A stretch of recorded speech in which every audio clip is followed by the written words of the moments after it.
se llevó adelante la audiencia pública como corresponde, una audiencia no vinculante, pero interesante desde el punto de vista de las diferentes exposiciones. Ahí estuvimos presentes, en lo particular representando a Saeta y sobre todo argumentando cuáles son los fundamentos que nos llevan a pedir lo que estamos pidiendo en términos de incremento de boleto. Más allá de que uno conoce esta situación económica compleja que golpea a la gente. Que incluye la inflación mensual. Que puntualmente refiere a la inflación y que no queda exenta de este contexto el sistema de transporte. Digo, sería ingenuo pensar que afecta a todos y no al transporte. Y es por eso que, oportunamente, y habiendo tomado un tiempo, y así el gobernador nos había pedido que tratemos de soportar lo máximo posible el tema de los aumentos, llega un momento donde la responsabilidad de aquellos que tenemos esta tarea nos lleva a pedir el incremento de la tarifa. El valor que está vigente, ¿desde cuándo está vigente? Qué bueno esto. Y hay que contarle a la gente que el pedido que hicimos y el que tiene vigente como boleto hoy se calculó con índices de mayo del 2022.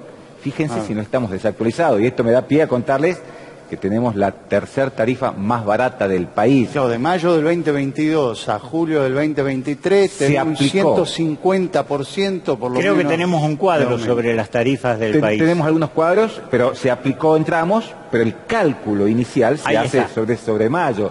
Y ahí es donde podemos ver diferentes tarifas que arman, obviamente, las cámaras de transporte del país y donde vemos a lugares como Bahía Blanca, que está en el extremo, obviamente, con un boleto urbano de 192 pesos.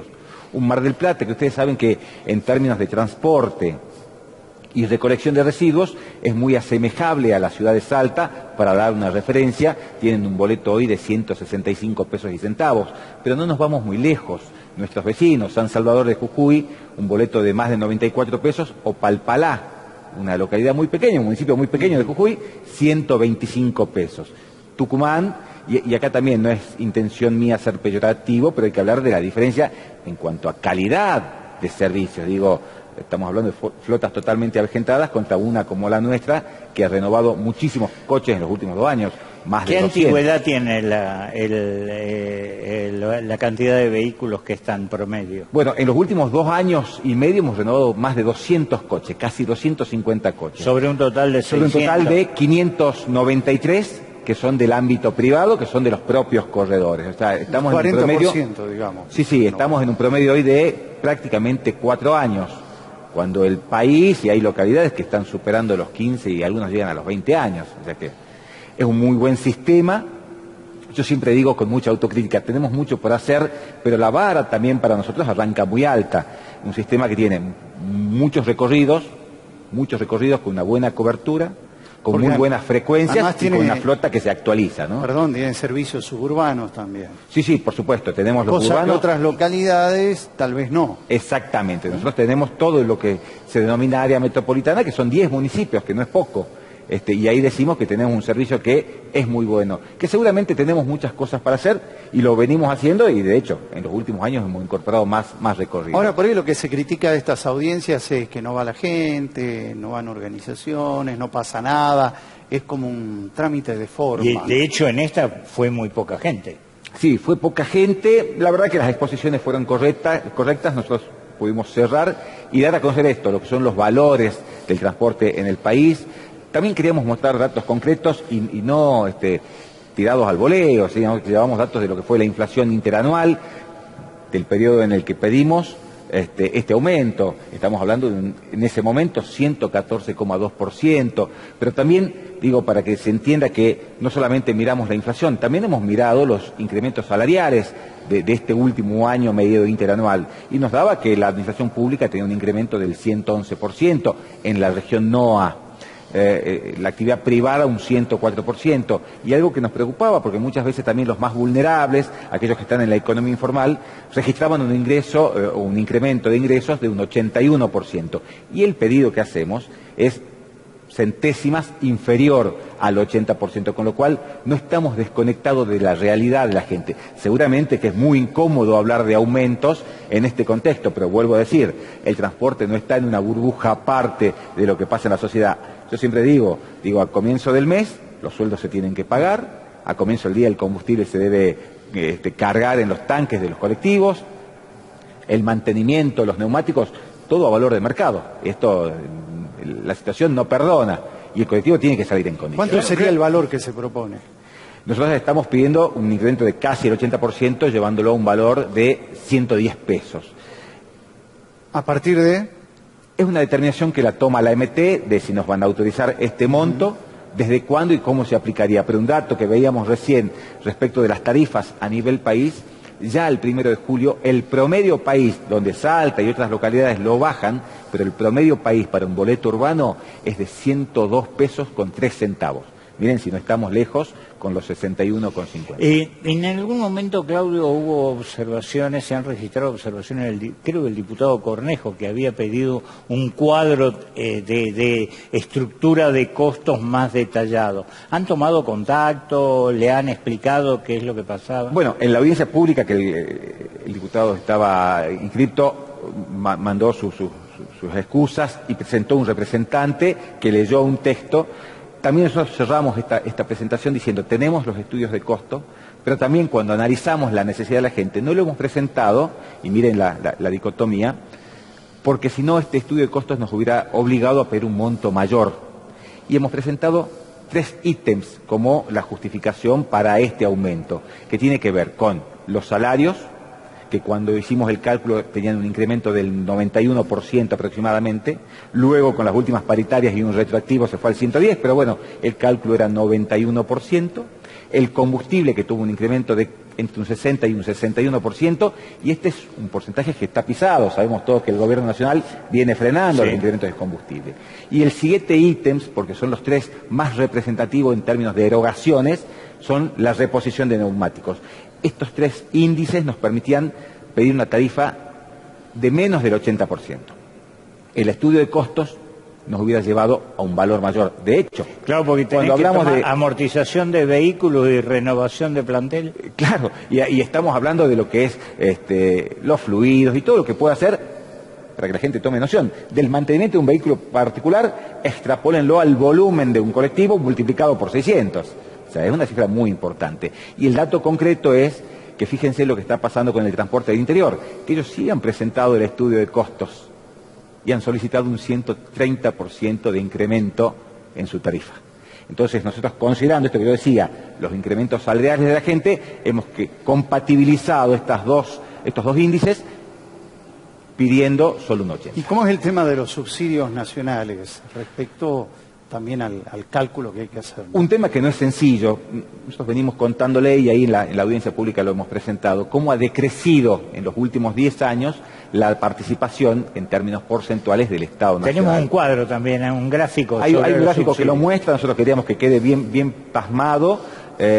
Antes el boleto representaba lo que paga la gente. La línea naranja es el boleto.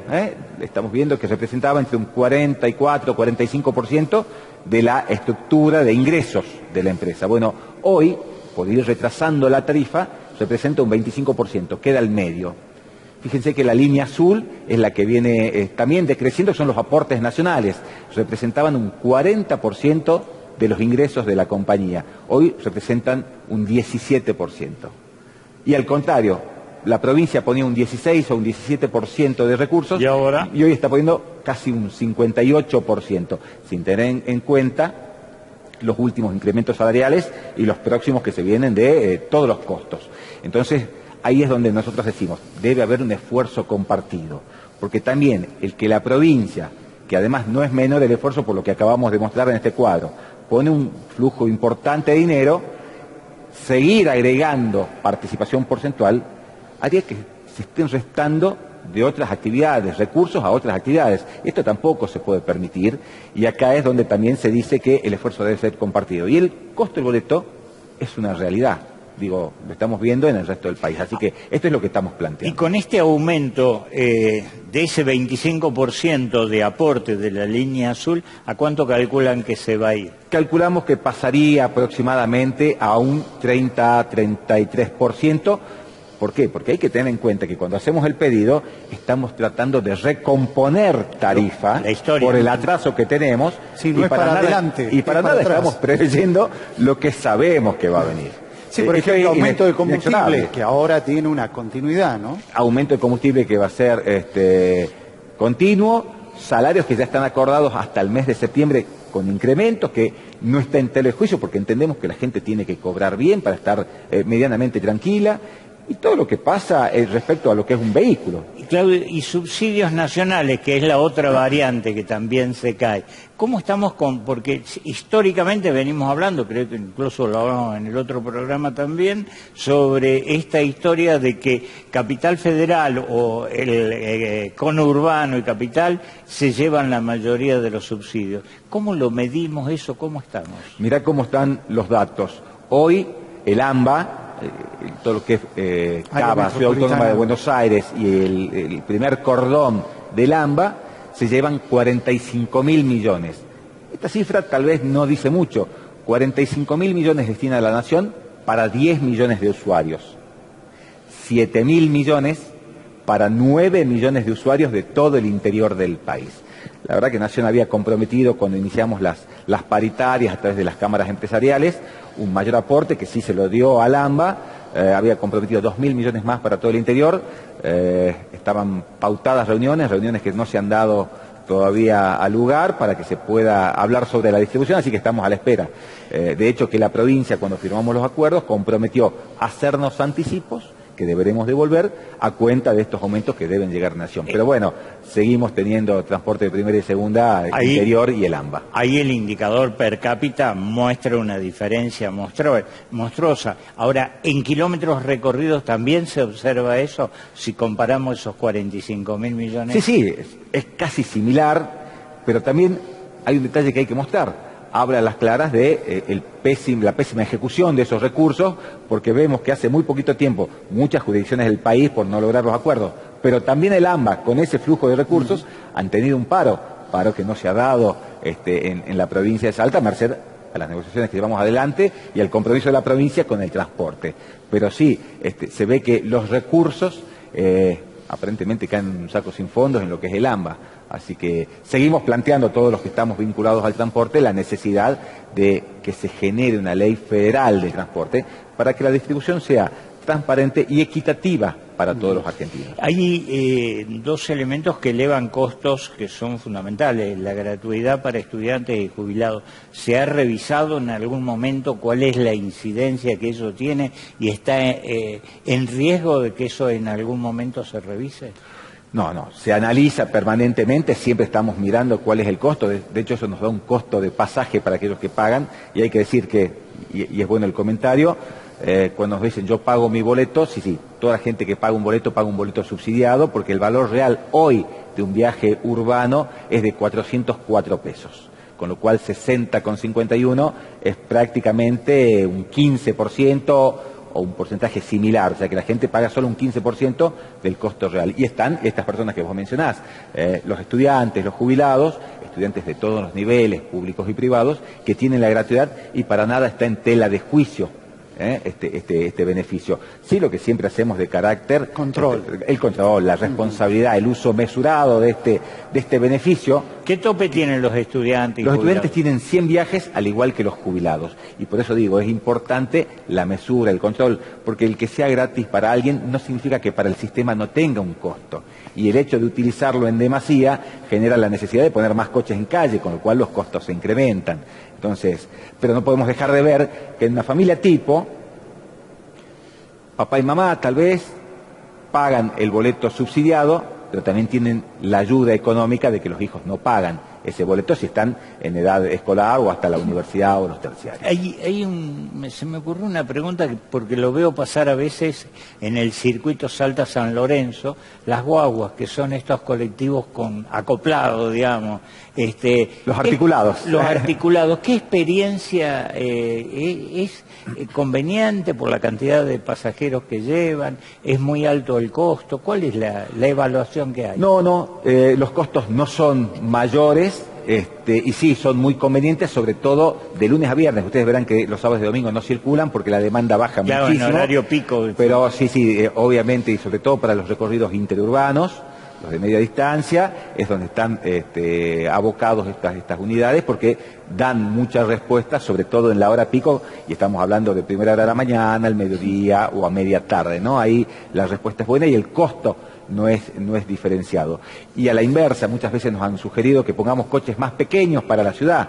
Y ahí la situación es que el costo tampoco varía tanto, porque el costo salarial es el mismo, el combustible es aproximado, los neumáticos, el mantenimiento, para una menor capacidad. Entonces, por eso es que tenemos los colectivos que tenemos. Hablando de los interurbanos, 110 la tarifa mínima para Saeta, pero ¿qué pasa con esos servicios? ¿Cómo cambia la tarifa para ellos? Bueno, es lineal, se va a aplicar un 80% de incremento a cada uno de los recorridos. Cada tramo que corresponde. Exactamente, en todos los municipios tenemos recorridos urbanos, porque no toda la gente viene de un municipio X a la ciudad, sino que se mueven en su municipio. Ahí también hay una tarifa urbana, pero obviamente cuando las distancias son mayores, de Salta a La Merced, Alcarril, Chicuana, Rosario Lerma. Es decir, cada uno tiene que aplicar el 80% para tener una idea. Si nos dieran, obviamente, la MT, como digo, que serán ellos quienes nos autorizarán, pero el porcentaje que se autorice es el que se aplicará.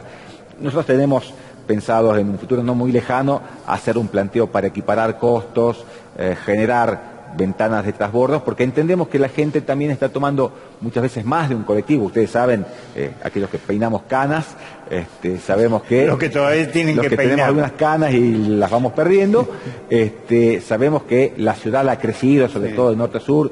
Ya no hay un Salta capital, sino hay un gran Salta, si sumamos a San Lorenzo, a Vaqueros, La Caldera, Cerrillos, La Merced, donde mucha gente duerme en los municipios, pero viene a trabajar, y a veces por la actividad, por sus lugares donde desarrollan trabajo, o el estudio, en el caso de las universidades, deben hacer transbordos, y esto nos lleva a pensar que tenemos que generar un sistema de transbordos. En definitiva, el nuestro terminaría siendo un modelo Curitiba a medias.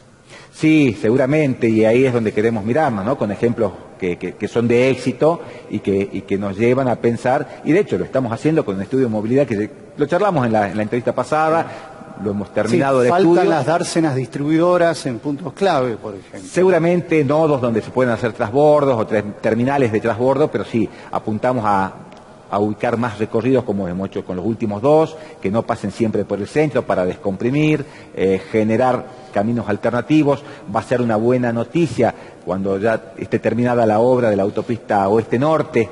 Eso va a Ahí generar, va a haber un corredor interesante para armar. Digo, para toda la gente del valle que viene desde el sur, no pasar por la ciudad de Salta, si tiene que ir al norte, por ejemplo, a Ciudad Judicial o a las universidades, la Católica. Va a ser, claro, seguramente que le va a ahorrar mucho tiempo, costo, y eso mejora la calidad de vida y lo vemos en cada modificación que hacemos. Esta es totalmente tecnológica. Desde que se impuso la tarjeta de Saeta hoy han cambiado y han variado muchísimo los sistemas de cobro. En algún lugar se estaba evaluando poder pagar con tarjeta de crédito o débito o con código QR. ¿Lo están evaluando? Bueno, nosotros ya tenemos desde hace más de un año y medio el sistema de código QR. La gente puede pagar con ese sistema, somos pioneros a nivel país, ninguna jurisdicción lo ha desarrollado aún, y la verdad que estábamos mirando los números, hay 104.000 tarjetas virtuales dadas de alta, hay 25.000 que permanentemente están viajando, así que eso va creciendo. Han crecido nuestras herramientas tecnológicas, hoy la gente ya no necesita ir a un kiosco para cargar su tarjeta, siempre dejamos las opciones abiertas, pero vamos ampliando la oferta de recarga. Hoy, a través del celular, en la tablet, cada uno puede cargar por diferentes billeteras electrónicas o bancos su tarjeta virtual. Y estamos en condiciones de, cuando tomemos la determinación, de avanzar con la posibilidad de que la gente pague con contactless, que es la tarjeta de crédito o débito, y sobre todo porque nos interesa mucho que el turista tenga una opción sin tener la tarjeta Saeta que es propia. Incluso, pero avanzamos, perdón, esto sí. No, perdón, incluso hay bancos que ya están avanzando con el NFC, que es un sistema para pagar directamente con el teléfono celular directamente a la cuenta. Sí, nosotros hemos desarrollado QR y en muy poquitos días estamos lanzando también la prueba piloto para darle la opción a los estudiantes. Hoy los estudiantes, ustedes saben que tienen su tarjeta física, el plástico, nominado con la foto y sus datos. Bueno, también van a tener la opción, y sabemos que sobre todo los jóvenes, los adolescentes, el celular es prácticamente una continuidad del cuerpo. Para nosotros tal vez una herramienta, para ellos parte de su cuerpo, entonces esto va a evitar las pérdidas de los plásticos con el inconveniente costo de la reposición, y van a tener su tarjeta QR en el celular con el mismo sistema de gratuidad. Así que en muy poquitos días ya empezamos la prueba piloto. ¿Jubilados también o no? ¿Perdón? ¿Jubilados también? Seguramente que lo vamos a hacer, vamos a ir evolucionando. Arrancamos con los boletos pagos hace 1 año y medio, es un éxito, no tiene inconvenientes, y vamos a seguir porque la tecnología avanza. Lo que sí haremos es, como se hizo en otras actividades en las que yo me desarrollé, no reemplazamos, para que nadie se alarme, un sistema por otro, damos alternativas. Y en algún momento la tecnología le va a ir ganando a la cuestión física, al plástico y a la atención personalizada.